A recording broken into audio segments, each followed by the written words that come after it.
Smith Show starts right now.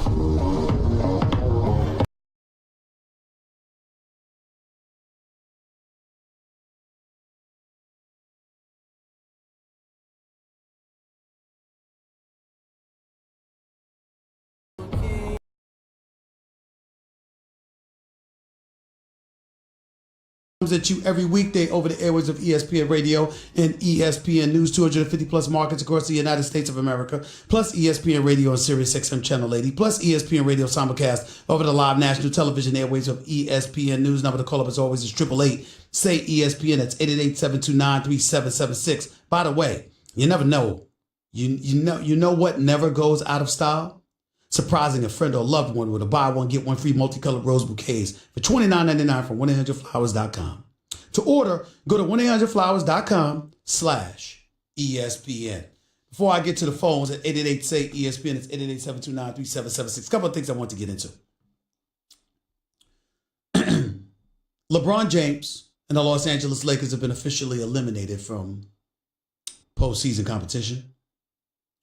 LeBron James was quoted as basically, tweeting or Instagram. I don't know what it was. But he basically made a promise to Laker Nation that, you know what, this will not continue. The trend will be broken. I'm paraphrasing because I don't have her directly in front of me. Doesn't matter. Here's the point that I wanted to make to LeBron James. I will come to his defense all day, every day, in terms of people really going at him excessively and unnecessarily, questioning his commitment to excellence, whether or not he wants to win, et cetera, et cetera. I think that's unfair to him. I think he deserves better than that. The manner in which he takes care of himself, his body and the whole bit, the conditioning that he puts forth, the way that he performs on the field, on the court of play. He goes out there and competes every night. Give him credit where credit is due. Don't disrespect the 3-time champion and a 4-time league MVP, who, by the way, played all 82 games last year, who, by the way, should have been sitting down weeks ago and has been playing and showing up to entertain the fans at the Staples Center and beyond. Let's give credit where credit is due in that regard. Having said that, let me say this. LeBron James, you don't get to say the playoffs as if that's all we're talking about here. Let's understand that LeBron James has one mission in the eyes of Laker Nation. That's to deliver a chip. Elgin Baylor retired in 72. Longtime Laker, failed to deliver a championship. In 72, he had an opportunity to do so, retired earlier on in that season. They ended up winning the championship, the lone championship in the career of Jerry West with the Los Angeles Lakers, if I remember correctly. Here's the deal. Outside of Elgin Baylor, every single marquee Los Angeles Laker, dating back to the 50s, 48, 50s, has delivered a chip. From George Mikan to Wilt Chamberlain, to Jerry West, to Irvin Magic Johnson, to James Worthy, to Kareem Abdul-Jabbar, to Shaquille O'Neal, to Kobe Bryant. Every single marquee individual who's ever worn the purple and gold has delivered the championship. LeBron James, you don't get to be absolved from that. We see you got your show, The Shop. We see you making movies. We see you got a new show, The Millionaire Challenge, whatever the hell that is, with Tim Tebow hosting it, about to come on the national airways. You get all that? Congratulations. Bravo. Bravo. I'm so touched. Laker Nation wants a championship.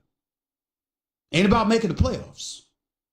That's not the mandate that you came here for. They didn't come here for you to end the 5-year drought of missing the playoffs. They would have been happy to make the playoffs this year. We understand it didn't happen because you got injured on Christmas Day and you were never the same since. We get all that. But understand, the chip is what it's all about. That is the mandate that LeBron James supposedly has arrived in Los Angeles to accomplish. Not just Hollywood to become a media mogul and a Hollywood mogul. No, that's not what this is. It's about championships. That's what this is about. It's about championships. Let's be very, very clear. And let's understand that's what the mandate is. And that it's incumbent upon LeBron James to highlight and verbalize that to Laker fans because right now they're a bit salty on him because they feel that his attention is a bit divided, fair or unfair. Now let me get to story number 2. Jason Kidd, according to our very own Adrian Wojnarowski, NBA insider extraordinaire, will be strongly considered to be the next head coach for the Los Angeles Lakers. I am here to tell you that I have been told that is not going to happen. Adrian Wojnarowski is the insider extraordinaire. It's rare in the day he's wrong about anything. And I'm not saying he's wrong now. I don't know. He's my buddy, my contemporary and colleague. I respect the hell out of him. And even if he is wrong, damn it, as much as he gets right, he's entitled. He has my profound respect. I'm just telling you that the Lakers made it a point to get word to me this morning, Jason Kidd is not an option. Brooklyn Nets, ultimately Milwaukee Bucks, they don't think he would be the right fit for them. They believe that Ty Lue warrants strong consideration. The former coach in Cleveland, who took the Cavaliers to 3 consecutive championship series, who won a championship in Cleveland as the coach of the Cavaliers after being down 3-1, who repeatedly made adjustments from the regular season to the postseason, who once won like 22 playoff games straight, if I remember correctly. I don't know what the number was. Here's the deal. Ty Lue is proven. LeBron respects the hell out of him. Wouldn't mind him being the next coach for the Los Angeles Lakers. These are all true things. I'm going to tell you another name who should be on that list.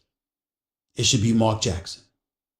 My colleague here at ESPN and ABC who calls games most of the time with Mike Breen and or Jeff Van Gundy.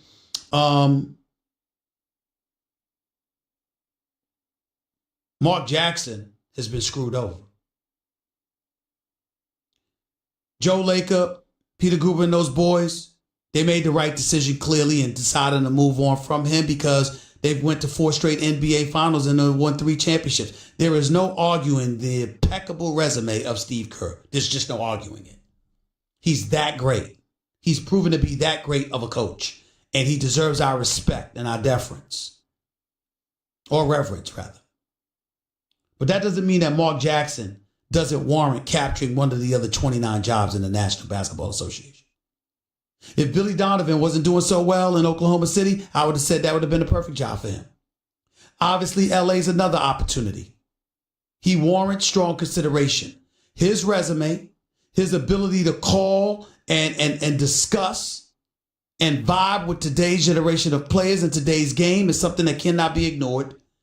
And more importantly, when you have that kind of resume, you shouldn't be ostracized the way that he has been ostracized. Any more than a guy like Joe Dumars should be ostracized from being an executive in the National Basketball Association, considering the fact that he once got the Detroit Pistons to 6 straight NBA, the Eastern Conference Finals, and back-to-back NBA Finals appearances, along with an NBA championship. He's the guy that hired Rick Carlisle. He's the guy that hired Larry Brown. He's the guy that hired the late Flip Saunders. God bless his soul. The bottom line is Joe Dumars has proven himself. Scott Perry, the general manager for the New York Knicks, who's pretty damn good at his job, by the way, worked under Joe Dumars. I have a hard time stomaching the fact that 2 individuals like this, clearly qualified and beyond competent for these jobs, aren't even being given a look. There's a problem with that. And I'll leave it there for now. 888-SAY-ESPN. It's 888-729-3776. By the way, John Morant, probably going to be the number 2 overall pick in the draft, considering the way that he performed for Murray State this year. That brother can play. He's special. He's a special talent. But I told y'all I wanted to see him against stiffer competition. And when he went against Florida State, it was a hell of a lot different than going against Marquette, wasn't it? I mean, that was like a dunk line. They were just too big for Murray State. Didn't have a chance. But that doesn't mean he's not going to be a special pro. I think he'd be worthy of the number 2 overall pick, and I'd love to see New York or LA get him. By the way, one other note before I go to the calls. I'm incredibly sad about a story about LeVar Ball and Lonzo Ball and the Big Baller brand. Lonzo Ball, for those of you who don't know, point guard for the Los Angeles Lakers, decided to sever all ties with the Big Baller brand. Apparently, his father's partner and a longtime family friend by the name of Alan Foster. I don't know what happened, but essentially $1.5 million are unaccounted for. Lonzo and those folks informed his father, showed his father the paperwork, whatever the case may be.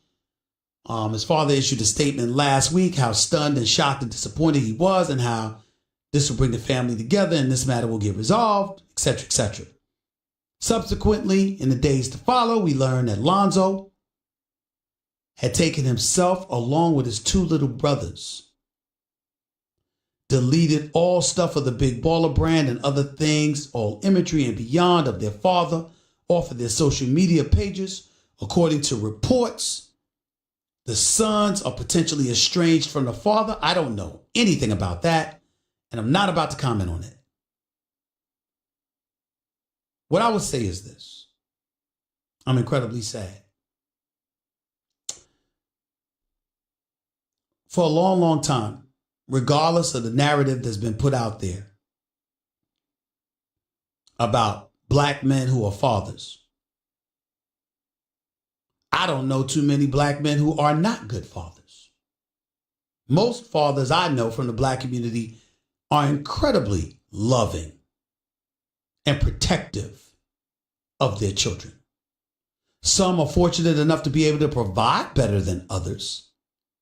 So from a monetary perspective, that can't be ignored, but make no mistake about it. There are people, black men, who love their children and want to do what's best for their children. And this narrative about fathers, particularly from the black community, has vexed me for a very, very long time. Other people from other ethnic groups are single parents or divorced parents, and nobody talks about their family. So I just want to put that out there, because I know that that's the narrative that people are going to jump on when it comes to LeVar. I'm not going to disrespect that man like that. Do I like that when his son got caught trying to steal something from a store in China, that he act like it was no big deal? No, I do not like that. I thought that was a bad message to send.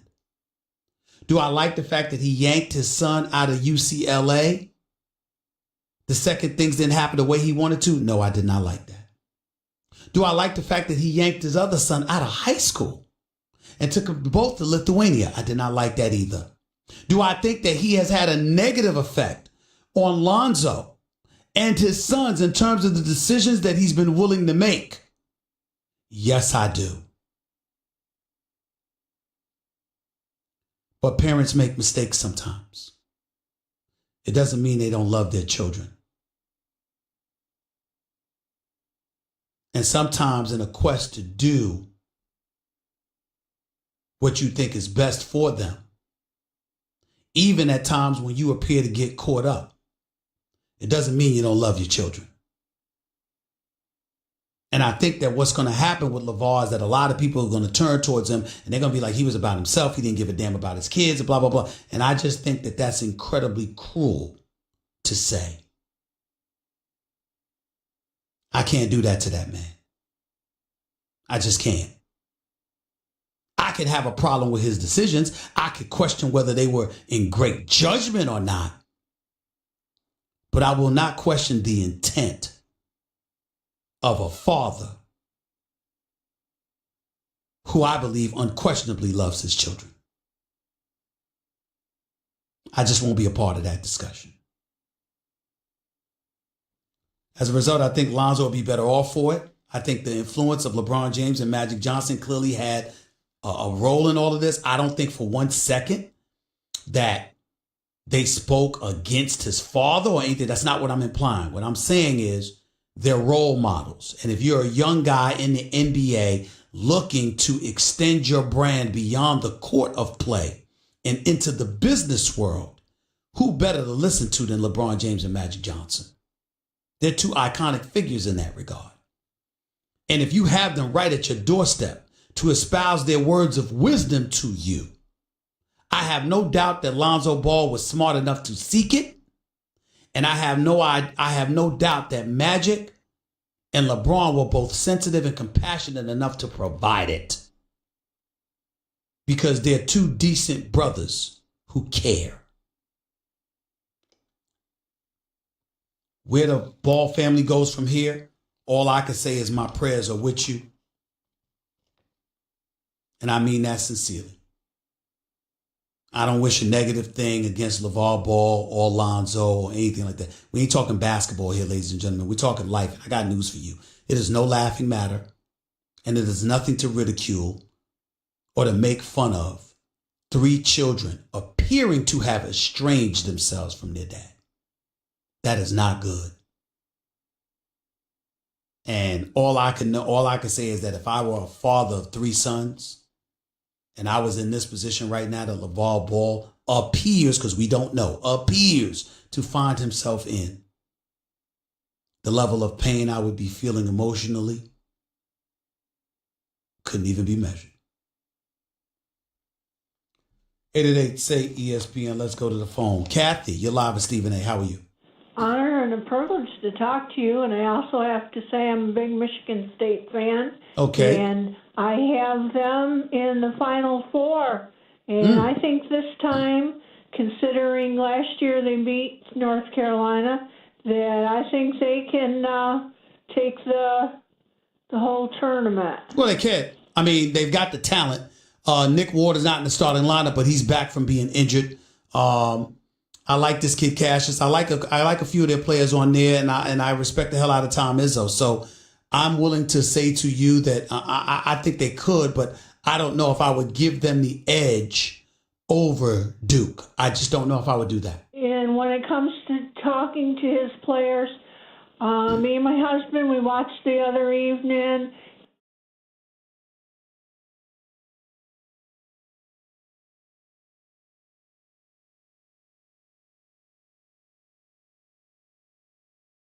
The champion, any coach yelling all the time. He doesn't have a taste for that. Some players do, some players don't. I get all of that. All I'm saying is it's not a matter whether you agree or disagree with it or not. The issue that I have is that it became a national headline because he yelled at a player.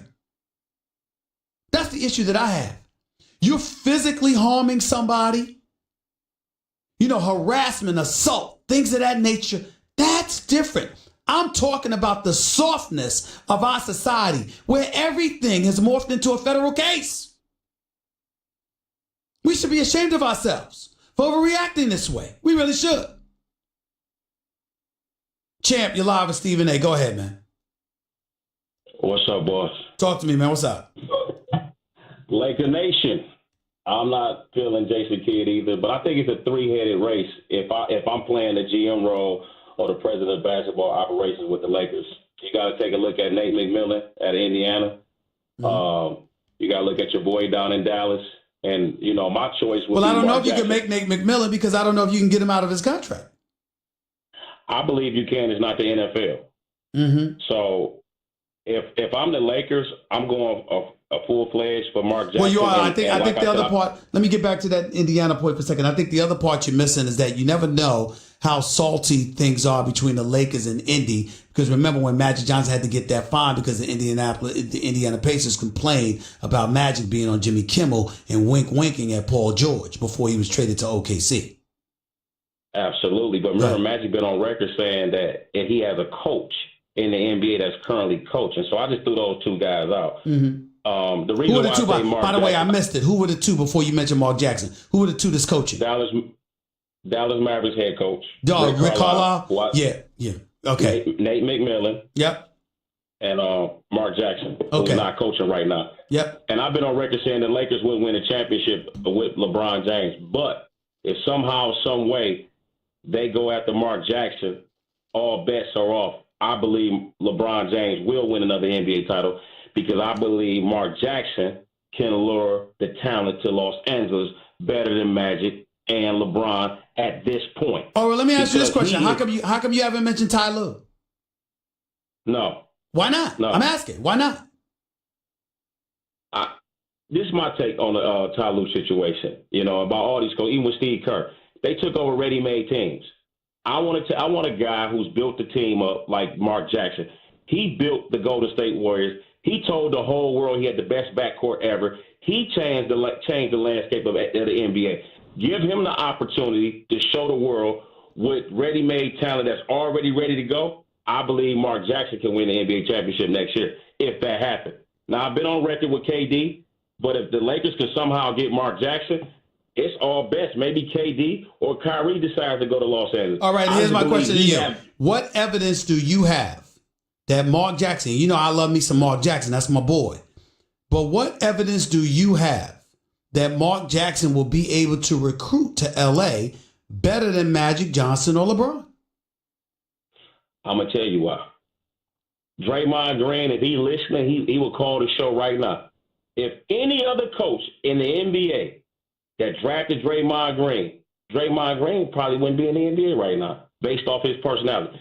Mark Jackson has the ability to galvanize the troops and put personalities together. He built Golden State to what it is today, kind of like what Dungy did with Tampa Bay, but even better. And he didn't get the opportunity to finish the job. You give him a LeBron, an Anthony Davis, and a Kyrie, or LeBron and KD and another guy, all bets are off. He will finish the deal. That's just my beliefs. Mm-hmm. If you want to make a splash, you go after Mark Jackson. If you want to go with the coach that's in the NBA, try to get Rick Carlisle or Nate McMillan. But I think your number one guy should be Mark Jackson. Before I let you go, I got a quick comment to make to you before I let you go. The more I listen to Boston and see what's transpiring in terms of their temperament, the less secure I feel about thinking they're going to come out of the East. And I damn sure don't think Kyrie Irving is staying. Your quick comments to that before I let you go. Well, I would throw this out here. KD was entertaining Boston before Golden State. And I still say it's Boston Golden State NBA Finals. Because I believe Boston will beat Indiana. Then they will beat the Milwaukee Bucks because the Greek Freak, you know, he's not a closer. And I think when it gets down to the conference finals against Toronto or Philadelphia, I think, you know, I'm putting all the money on Kyrie Irving. He'll close the deal. He'll lose in 6 games to Golden State in the NBA Finals, and then we'll see what happens this summer. Gotcha. Appreciate the call, man. Thank you so much. 888-SAY-ESPN. That's 888-729-3776. You're listening live to Stephen A. ESPN Radio, ESPN News. That's my man, Champ, in Detroit. He's my Carlton on basketball when it comes to LeBron. You know how Carlton hates on Bill Belichick. Well, this man, Champ, hates on LeBron every chance he gets. So I love having him on. He knows his basketball. I can tell you that much. He damn sure knows his basketball. By the way, do you have frequent heartburn? Like the kind where you have antacids stashed everywhere in case it pops up? You know what I mean. You keep some in your bag or your desk or your car or your nightstand. You have those chalky tablets ready for whenever and wherever heartburn strikes. Well, listen up. There's an easier way to deal with your heartburn. That's Prilosec OTC. That's style. Just one pill a day will last a full 24 hours with zero heartburn. Kick your antacid habit. It's possible with Prilosec OTC. Use as directed for 14 days to treat frequent heartburn, not for immediate relief. 888-SAY-ESPN. That's 888-729-3776. You are listening live to the Stephen A. Smith Show. ESPN Radio, ESPN News. Back with your calls and more in a minute.